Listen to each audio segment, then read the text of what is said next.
Hello and welcome to the AI Adventure Lab. This is the back-end headquarters of the children's channel, My Oh My AI. In that channel, the concept is to tell stories that are conceived by children and written, illustrated by AI. In this case, I will be writing the story with Chat GPT, but I will be illustrating with Midjourney, which I will be learning how to use in the next couple days. I found very much that I was struggling. I'm still struggling. I'm still only halfway through chapter 2 of the other story. I'm literally lucky if I get 2 or 3 usable images a day. It is ChatGPT does not have any concept of continuity or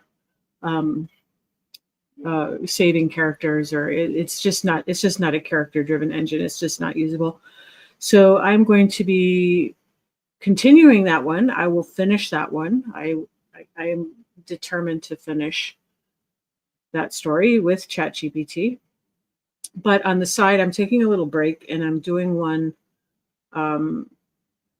through Midjourney, which might take me just as long because I have to learn it. I don't know anything about it yet.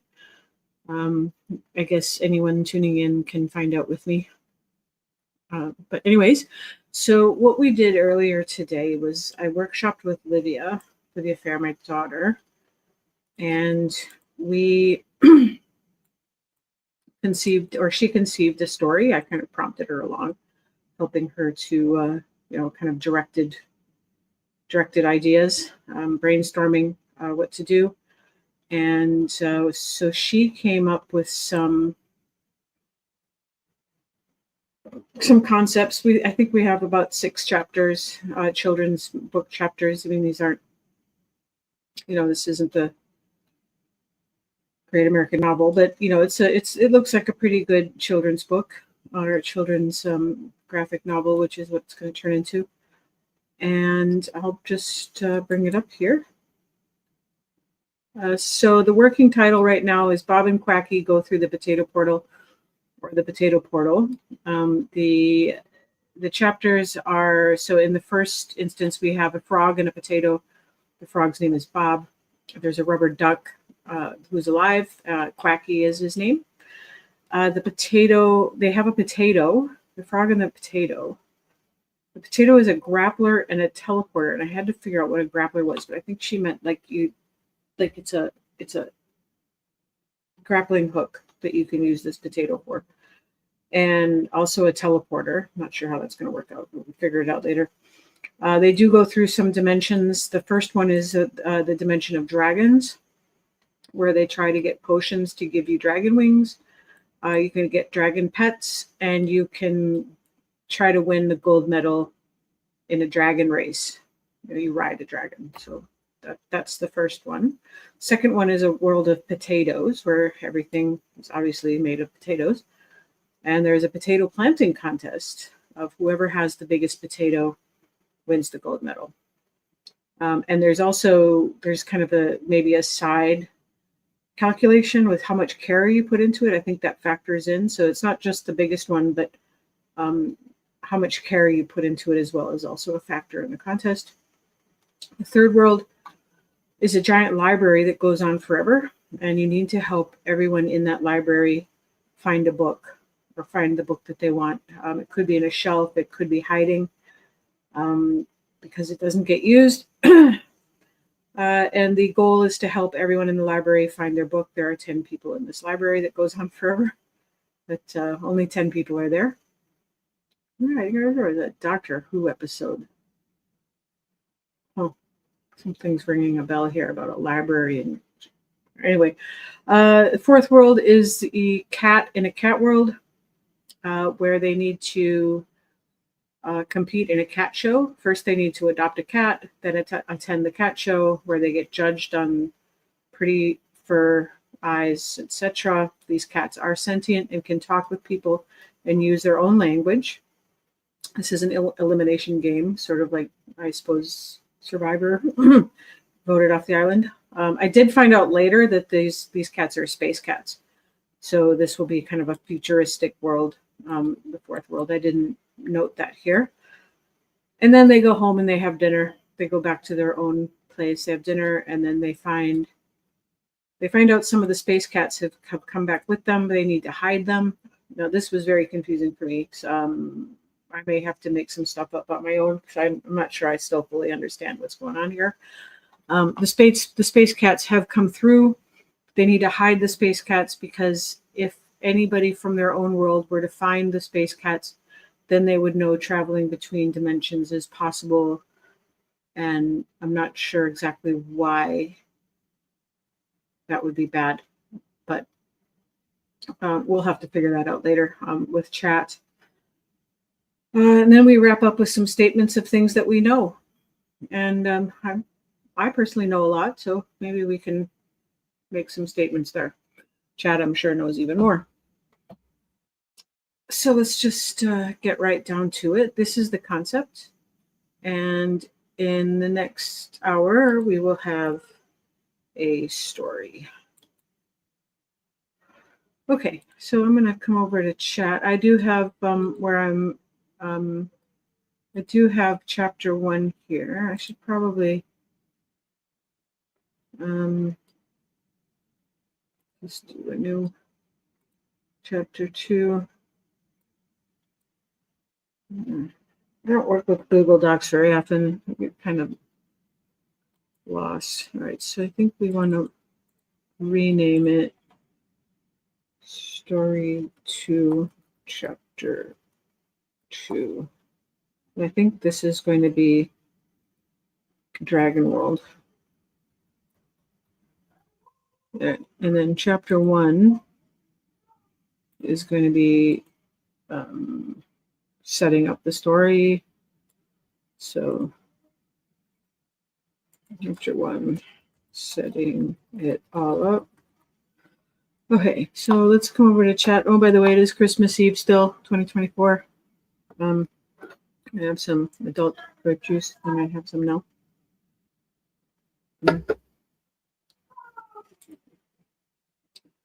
All right, over to Chat GPT. So, hello, Chat.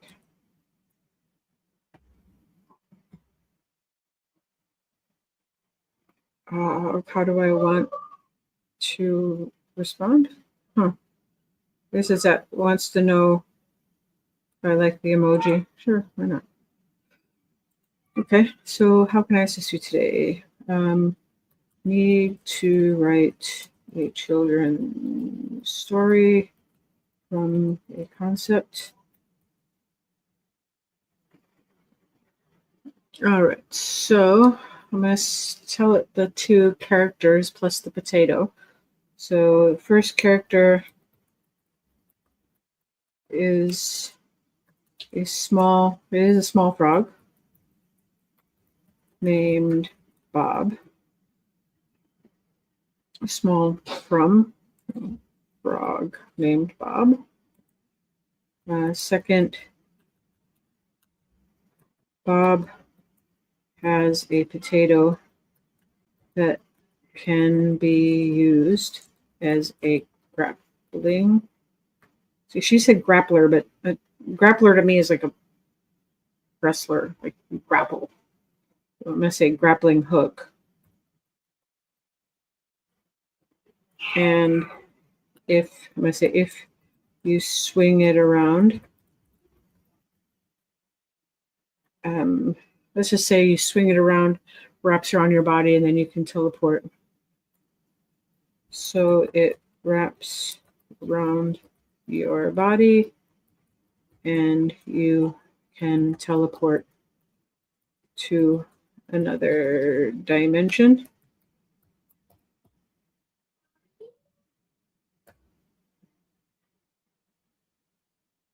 Okay, it's already writing something, which I just wanted it to. All right, let's have a read, see what it says. All right. Once upon a time in a quiet pond nestled deep within the whispering forest lived a small but brave frog named Bob. Bob wasn't like the other frogs who spent their days leaping across lily pads and catching flies. Bob had a knack for finding peculiar things, and the most peculiar of all was his potato. Now, this wasn't just any potato. To everyone else, it looked like a lumpy old root vegetable, but Bob knew its secret. With a flick of his wrist, he could swing the potato on its leafy vine like a grappling hook, and when he spun it around himself 3 times, the potato would glow bright blue, and poof, Bob would vanish into another dimension. One sunny morning, as Bob sat on his favorite lily pad, he felt a rumble beneath his feet. The ground shook, and the sky above the pond shimmered with colors he'd never seen before. A booming voice echoed, "The portals are opening. The portals are opening." Bob looked at his potato. "Looks like it's time for an adventure."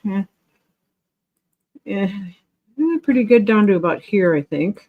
This part, I think we're going to... we need to set up the second character. Second character is a rubber ducky.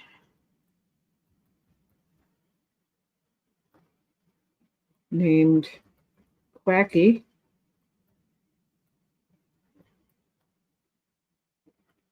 And is friends with Bob. Let's see what it does. All right. Here's the expanded version with Quacky. All right. Deep in the whispering forest where the sunlight danced on rippling pond water lived a small but adventurous frog named Bob. Bob had a potato, a very special potato. With its leafy vine, Bob could swing it like a grappling hook, and if he spun it around himself 3 times, it would teleport him into another dimension. Bob never went on his adventures alone. His best friend Quacky was a bright yellow rubber ducky who bobbed cheerfully beside him wherever he went. Quacky wasn't just any ordinary duck. He had a squeak that could shatter glass, scare off monsters, and even unlock ancient treasure chests. Okay. Well, we might play with a squeak. That squeak might be... I have to remember that. Okay. One sunny morning, Bob and Quacky were playing a game of catch the bubble. When the ground beneath the pond began to rumble, the lily pads quivered. Cattails. The portals are opening. An adventure. Yeah. I think we're gonna... Down to about here is good. But I think I want a different setting. I mean, pond is, you would expect a frog and a duck to be in a pond. So I'm thinking maybe they live maybe in some kind of greenhouse, or maybe they're, I don't know, put them somewhere in time as well.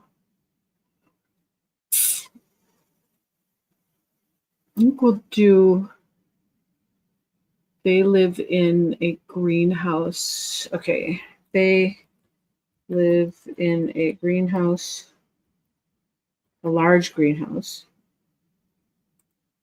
very large greenhouse, owned by next to a large manor on the outskirts of 19th century London. Let's make it Victorian. Yeah, okay. So outskirts of 19th century London. Late. Let's put it in second bustle period. Kind of like second bustle period. 1880s, I think that was. 1880s.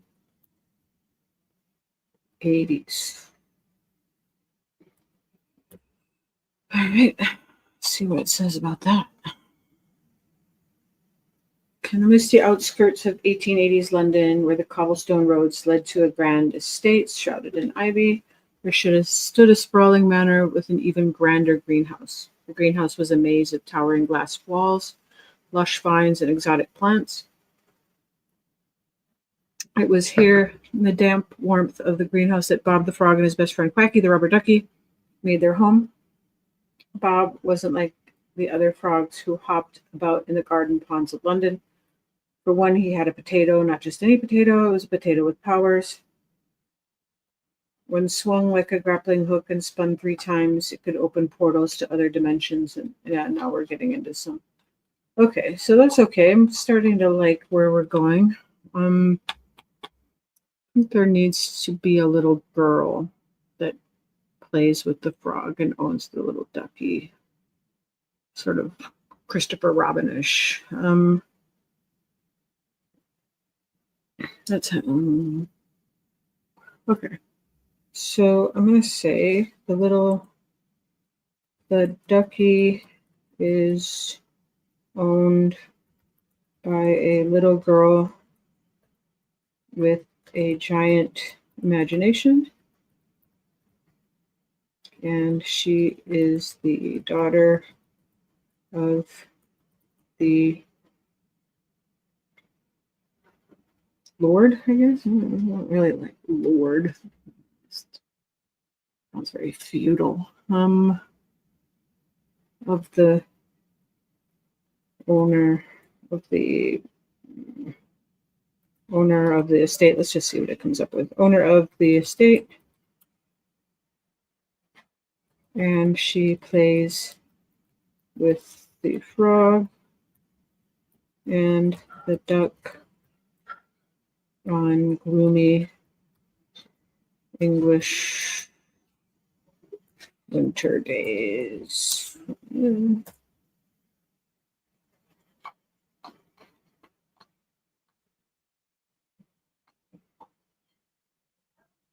Okay, on the misty outskirts of 1880s London, the cobblestone roads turn into winding country lanes. There stood a grand manor surrounded by sprawling gardens and a magnificent glass greenhouse.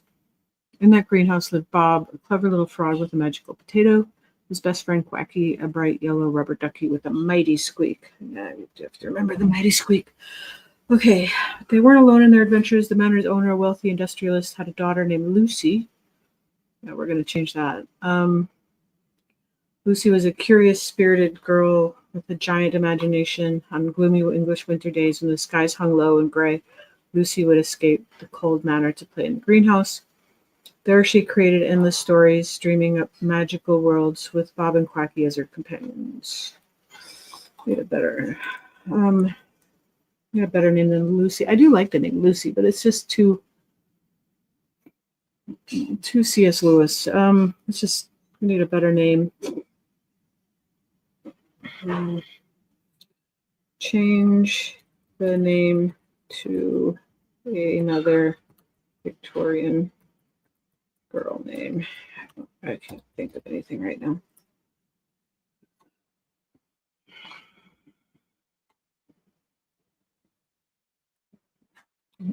We're still in the Lucy story. Okay. Clara.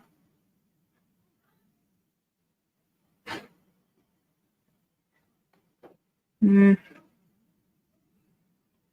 of want it to be like, like some four syllabic, like Eustinia or something.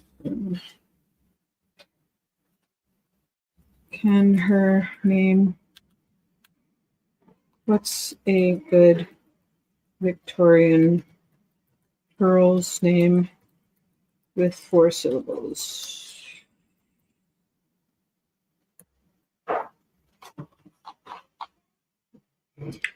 Isabella. Emmeline. Emmeline. I think that one's been used too pretty heavily. Yeah. I'm just gonna do a quick Google book with a character. Emmeline.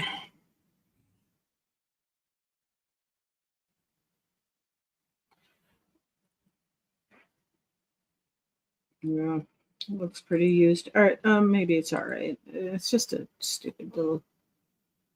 Oh, more, please.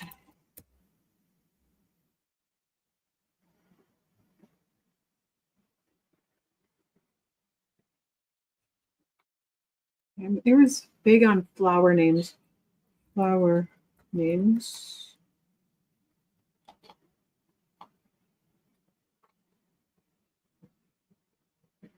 Lavender.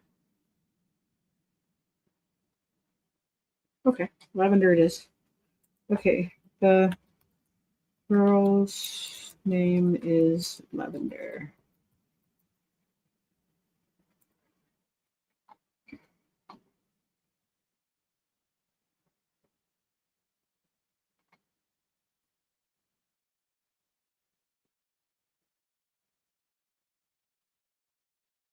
Okay, I don't really want her to be in on the adventure. I just want to set her as kind of the scene that she's there playing with them.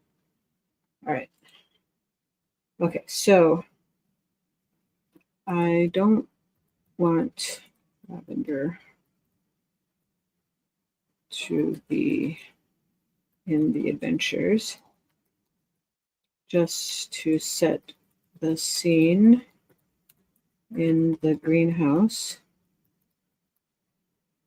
And then when she is called away to dinner, yep, the story begins as the frog and duck come to life.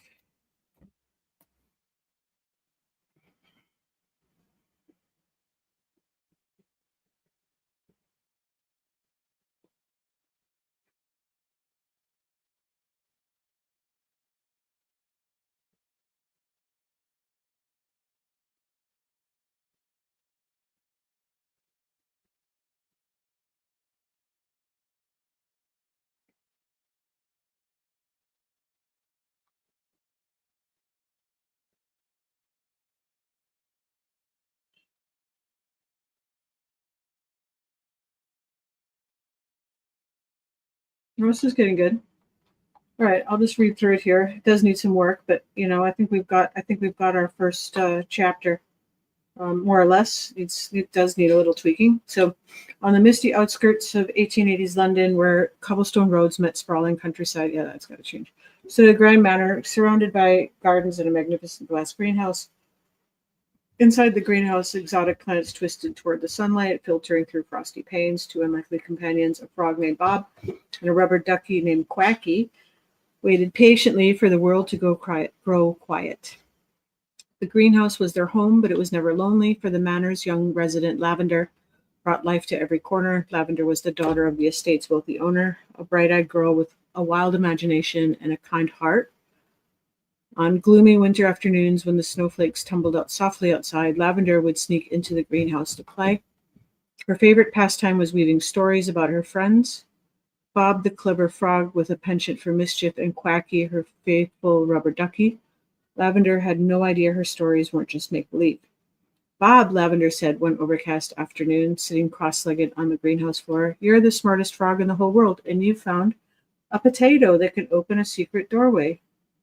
That can open secret doorways. And Quacky, she added, placing the ducky on her lap, you're his brave sidekick with a squeak so powerful it can scare away any monster. Bob, perched on a mossy stone, gave her a blank frog stare. Quacky, motionless as ever, sat obediently in her lap. Lavender smiled, smoothing out her dress. Let's say there's a magical key hidden in another world, and you two are the only ones who can find it. She looked out at the snow swirling outside the glass. But it's dangerous. You'll have to be brave. And then a faint bell rang from the manor. Lavender sighed. Dinner already, she said, picking up Quacky and placing him carefully beside Bob. Don't go anywhere, you two. We'll finish this story tomorrow. With that, Lavender left, her boots crunching softly in the snow as she made her way back to the manor. The greenhouse fell silent, save for the rustling of leaves in the breeze. For a moment, nothing happened. Then, as the last echoes of Lavender's footsteps faded, Bob blinked. Finally, he said, stretching out his tiny frog legs, I thought she'd never leave. Quacky gave a loud, triumphant squeak, wobbling to life. Lavender's stories are getting more creative. Yes, dear? I'm talking to you. What? Mom, are you doing a show? Yeah, I'm doing a show. I'm trying to write the story. Can you let me quickly cut the box? Okay. Also, thank you for this Christmas present. I love it. Oh, no, you're welcome. Beautiful. It's one of the best Christmas presents you could have gave me. Oh, okay. So, did you want to be part of the story writing, or you want to? I want to be part. Okay, I didn't set up the other camera. Where do we work on the next chapter? I'll wrap this one up and then. Yeah. So we'll work on chapter 2, okay? When they go to the dragon world. Yeah. Okay. Chapter 2. All right. Well, I'm almost done with chapter 1 anyway. Let me just fill up my mouth with some juice. Okay. Anyway, back again. Hold on tight. All right. So I'm just gonna save all this text, and we're just gonna work, kind of crunch through it. I think we're almost there. So story 2, chapter 1. Let's stick that on there. All right. So let's just work on this first chapter. I don't like the way that this starts. I'm going to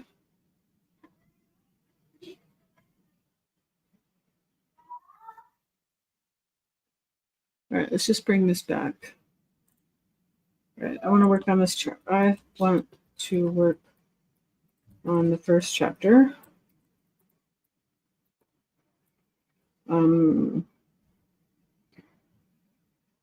Only and aid Make to my bun. Mom, can I have one of these special root beers? May I? Not right now. Okay. Just wait till we're done, then we'll split one, okay? Okay. All right. No, it's what is it doing all this? No. Open.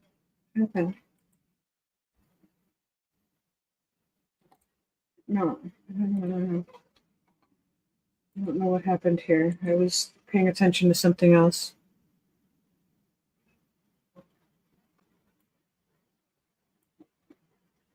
I have to go back and watch this again and figure out what happened. Okay. Change, Misty.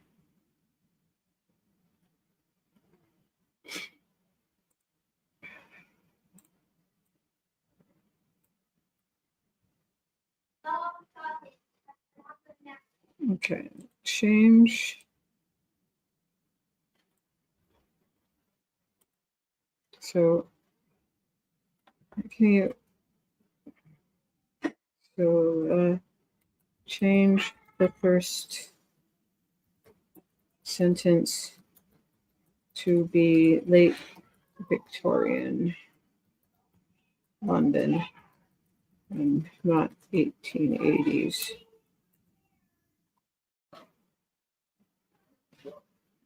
Failed to edit.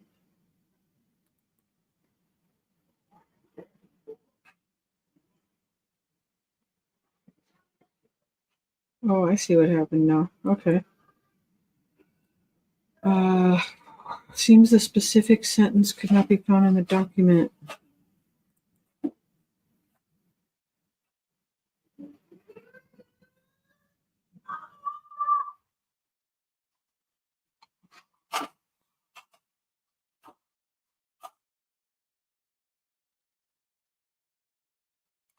Okay, I think I'm just going to make the changes myself. So on the misty outskirts of late Victorian London, where the cobblestone roads met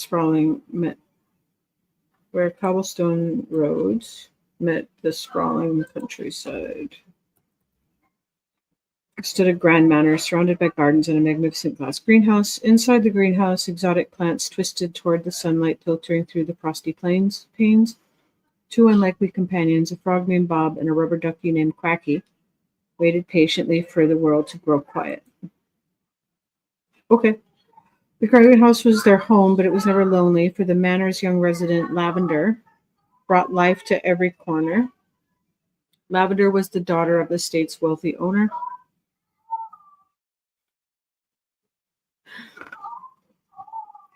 A bright-eyed girl with a wild imagination and a kind heart. On a gloomy winter afternoons when the snowflakes tumbled softly outside, Lavender would sneak into the greenhouse to play. Her favorite pastime was weaving stories about her friends. Bob, the clever frog with a penchant for mischief, and Quacky, her faithful rubber ducky. Lavender had no idea her stories weren't just make-believe. Bob, Lavender said one overcast afternoon, sitting cross-legged on the greenhouse floor, you're the smartest frog in the whole world, and you found a potato that can open secret doorways. So I'm going to put here, Lavender reached into her pocket and withdrew a small potato she had taken off the hook earlier and placed it on the rim of the pond.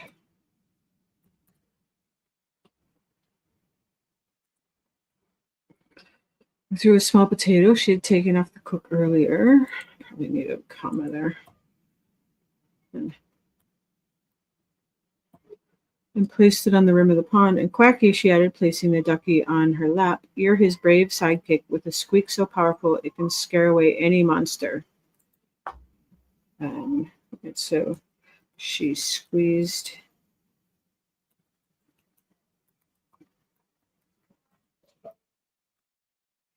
him 3 times.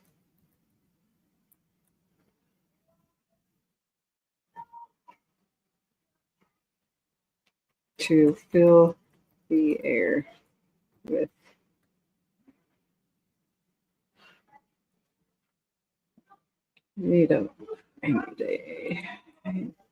let's get rid of this. Synonym for squeak.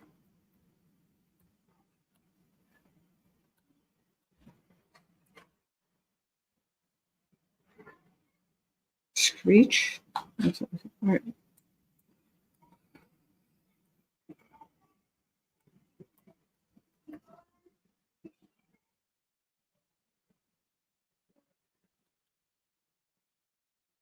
Shriek. See, for her, it's not going to be a squeak. It's powerful. Peeps and whistles. How's that? Whistles.